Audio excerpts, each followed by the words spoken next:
habe ich so ein ganz hübsches Kuchenrezept für euch für eine Johannisbeerkuchen. Diese Art Kuchen werden sehr oft bei uns in Finnland gemacht. Die sind ganz ohne Backen. Es ist eine No-Bake Cheesecake oder eine Käsekuchen ganz ohne Backen. Es wird schnell und einfach gemacht und es passt super zu den heißen Tagen. Der Kuchen schmeckt sehr erfrischend, sehr intensiv nach Johannisbeeren und es ist unfassbar lecker. Lasst uns mit dem Rezept anfangen. Erst werde ich den Boden zubereiten und dafür muss ich die Kekse erst zerkrümeln. Ich mache das so mit einem Ausrollstab und einer Tüte, aber das geht auch ganz einfach in einem Mixer. Dann die Kekskrümel mit geschmolzener und abgekühlter Butter gut so mit den Händen mixen, bis alles schön mit der Butter bedeckt ist. Das kann ein paar Minuten dauern. Dann, wenn die Masse fertig ist, können wir so testen. Einfach etwas von der Masse in Hand festdrücken und wenn es so die Form hält und nicht auseinanderfällt, dann ist die Masse fertig. Dann den Kekskrümel in die Backform geben, gut auf dem Boden verteilen und fest in die Form drücken, um den Boden zu formen. Danach wird der Boden im Kühlschrank gekühlt für die Zeit, die wir für die Füllung brauchen. Für die Cremefüllung habe ich Frischkäse, Zucker und Vanille in meine Schüssel gegeben und ich werde es kurz mit dem Mixer schlagen. Danach auch den Schlagsahne steif schlagen und den Schlagsahne in die Frischkäsecreme geben. Nach und nach, ich gebe es in 2 Teilen, so ist es etwas einfacher, den Schlagsahne mit dem Frischkäsecreme gut zu vermischen. Danach die Johannisbeeren mit einem Stabmixer pürieren und durch den Sieb geben, so dass am Ende nur der Saft bleibt. Dann den Johannisbeersaft in das Creme geben. Ich habe es in 3 Teile dazu gegeben und nach jedem Teil kurz vermischt.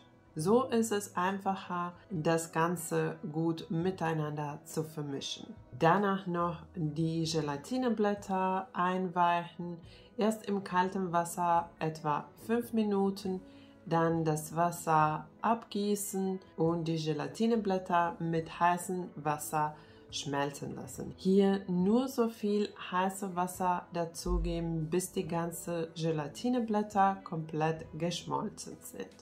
Dann etwas von der Creme in die Gelatine geben, kurz vermischen und dann das ganze Mischung in die Creme geben.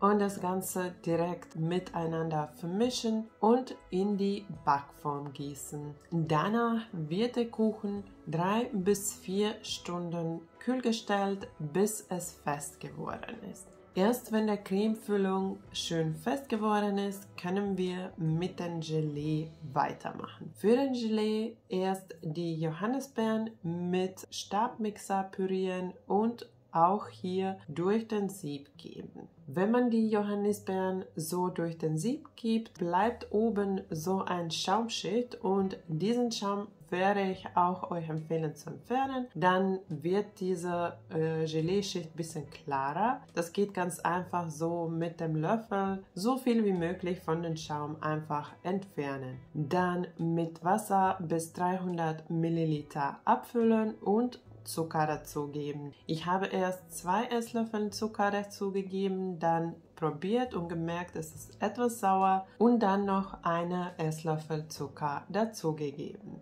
Dann wieder die Gelatine erst einweichen, danach Wasser abtropfen lassen und die Gelatine mit heißem Wasser schmelzen lassen. Dann etwas von der Saft dazugeben, mit der Gelatine vermischen und dann die ganze Gelatinemischung in die Saft geben und das Ganze ordentlich vermischen. Danach den Gelee-Schicht auf den Cremefüllung gießen und wieder kalt stellen. Mindestens 2 bis 3 Stunden oder bis der Gelee auch fest wird.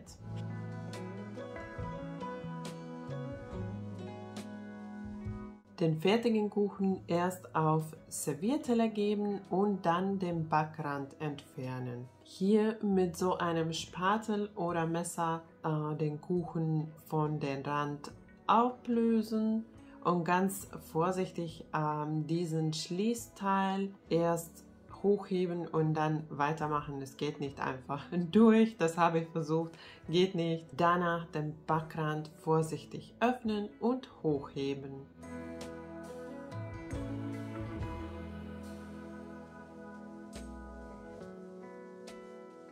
Den Kuchen nach Wunsch mit frischen Johannisbeeren und Johannisbeerblättern dekorieren.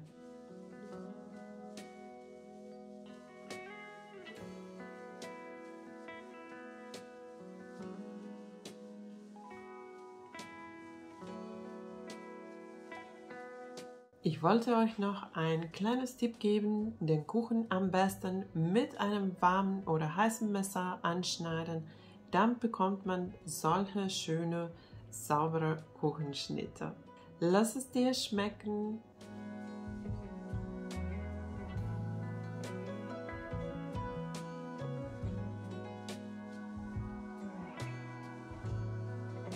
Ich hoffe, dir hat mein Johannisbeerkuchenrezept gefallen. Bei uns im Garten gibt es solche rosa Johannisbeeren und deswegen habe ich meinen Kuchen mit den Johannisbeeren gemacht.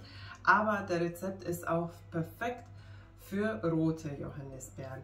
Wie gesagt, der Kuchen ist sehr leicht und erfrischend. Es schmeckt intensiv nach Johannisbeeren und es ist einfach perfekt für die heißen Tage, weil der Kuchen ganz einfach gemacht wird. Es braucht nicht viel Zeit und du brauchst keinen Backofen für den Kuchen und der Kuchen schmeckt auch sehr erfrischend. Es ist sehr leicht, hat eine leichte Säure durch den Johannisbeeren und ich finde, es sieht auch ganz schön hübsch aus. Wenn du auf der Suche nach anderen Johannisbeeren-Rezepten bist, dann habe ich auch ein Rezept für Johannisbeergelee, den werde ich für dich auch hier verlinken. Und ich habe auch ein leckeres Schokoladenkuchenrezept mit schwarzen Johannisbeeren und den werde ich für dich auch hier noch verlinken. Wenn dir mein Rezept gefallen hat, vergiss nicht die Daumen nach oben. Und wenn du neu bei meinem Kanal bist, kannst du jetzt abonnieren, um keine neuen leckeren Rezepte zu verpassen. Danke, dass du dabei warst. Tschüss und bis zum nächsten Mal.